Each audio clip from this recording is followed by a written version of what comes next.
पक्ष सूचना र स्वस्थ चाहिँ भेदभाव रहित चाहिँ जुन सूचना प्रसारण गर्दै आएको छ त्यसको लागि म विशेष चाहिँ रेडियो परासीलाई नगरपालिकाकै तर्फबाट र आफ्नो व्यक्तिगत तर्फबाट म धन्यवाद दिन चाहन्छु र आभार प्रकट गर्न चाहन्छु। र वास्तवमा अघि नै चाहिँ संस्थापक अध्यक्षजीले राखेका कुराहरू 17 वर्ष अगाडि रेडियोको स्थापना गर्दाखेरि म पनि संस्थापक सदस्य भएर चाहिँ त्यतिखेर चाहिँ यस रेडियोमा चाहिँ एउटा सदस्यको रूपमा सहभागी हुन अवसर पाएको थिएँ र त्यतिखेर 30,000 रुपियाँ त्यो सेयर सदस्यको लागि चाहिँ सेयरको लागि जम्मा गर्दाखेरि अलिकति गाह्रो अवस्था थियो। धेरै साथीहरूलाई चाहिँ हामीले समेट्दै जाँदाखेरि धेरै साथीहरूले एउटा चाहिँ कठिन परिस्थितिमा चाहिँ आफ्नो 30,000 रुपियाँको चाहिँ लगानी गरेर रेडियो स्थापना गरेपछि आज रेडियोलाई चाहिँ जे होस् रामग्राम नगरपालिका लगायत यस जिल्लावासीले चाहिँ माया गर्नुभएको छ र अहिलेसम्म रेडियो चाहिँ सही ढङ्गले चाहिँ सुचारू भएको चाहिँ रहेको छ भनेपछि चाहिँ यसको लागि मैले चाहिँ पुनः चाहिँ सबै चाहिँ जिल्लावासीलाई धन्यवाद दिन चाहन्छु। र म के जोड्न चाहन्छु कि रेडियो परासीले खालि हामीलाई सूचना मात्रै होइन धेरै क्षेत्रमा काम गर्दै आइरहेको छ। जस्तै स्थानीय सरकारहरूले गरेका चाहिँ शिक्षाको क्षेत्रमा, स्वास्थ्यको क्षेत्रमा, कृषिको क्षेत्रमा, पर्यटनको क्षेत्रका कुरा गरौँ। आज हामी एउटा पर्यटकीय क्षेत्रमा पनि छौँ। जस्तै हाम्रो रामग्राम स्तूपा लगायत पण्डितपुर र यो होमस्टेको विषयमा पनि चाहिँ रेडियो परासीले चाहिँ समय समयमा पनि सूचनाहरू प्रसारण गर्दै आइरहेको छ र सूचनाहरू दिँदै आइरहेको छ। त्यसकारण चाहिँ रेडियो परासीलाई हामीले एकदमै चाहिँ हृदयदेखि धन्यवाद दिनुपर्ने चाहिँ छ।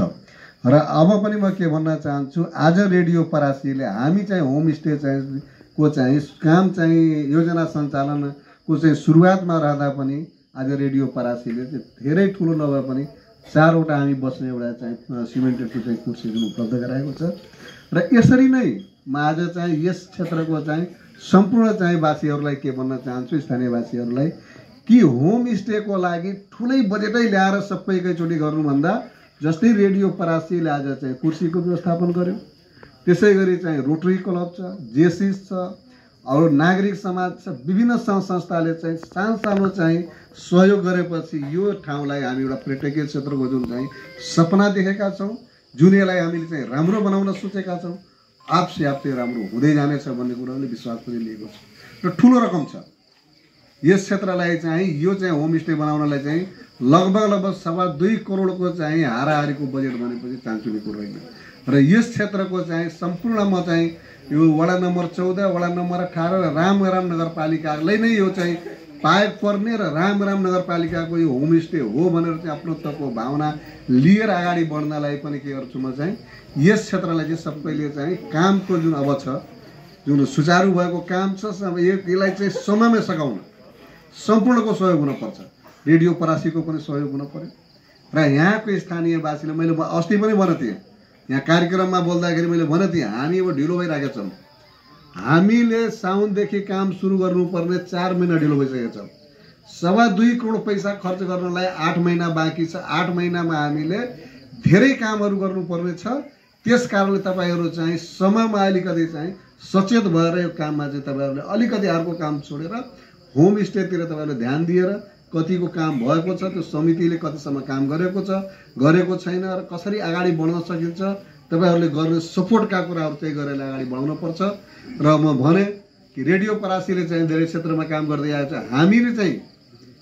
हामीले सोचेको रामग्राम स्तूपामा आएको पर्यटकहरूलाई हामीले पण्डितपुरमा ल्याउने, पण्डितपुरमा आइसकेको पर्यटकहरूलाई हामीले के गर्दा चाहिँ यो होमस्टेमा ल्याएर चाहिँ यहाँको लोकल जुन खानाहरू छ यो खानालाई टेस्ट गराउने अथवा एक रात चाहिँ स्टे गराउनेसम्म चाहिँ हामीले व्यवस्थापन मिलाएर उहाँहरूले बिदाई गरेर यसरी रामग्राम नगरपालिकाले सोचको साथ अगाडि बढिराखेको छ। र यसमा तपाईँहरूको चाहिँ के हुन्छ, साथ पनि चाहिन्छ। पहिलो मैले के भन्छु, हामी पहिलो हो, तर दोस्रो हुनुको कारण के छ भने प्रदेशले सदरमुकामको नगरपालिकालाई 2 नम्बर दिँदो रहेछ र सदरमुकामभन्दा अलि टाढाका पालिकाहरूलाई चाहिँ 2.5 नम्बर दिँदो रहेछ। र हामी 0.3ले चाहिँ दोस्रो भएको हो, होइन भने हामी पहिलो अवस्थामा थियो। त्यस कारण मैले के भन्छु चाहिँ रामग्राम नगरपालिका राम्रो काम गरिरहेको छ, राम्रो काम भएको छ। तपाईँहरूले चाहिँ त्यो निराश नहुनुहोला।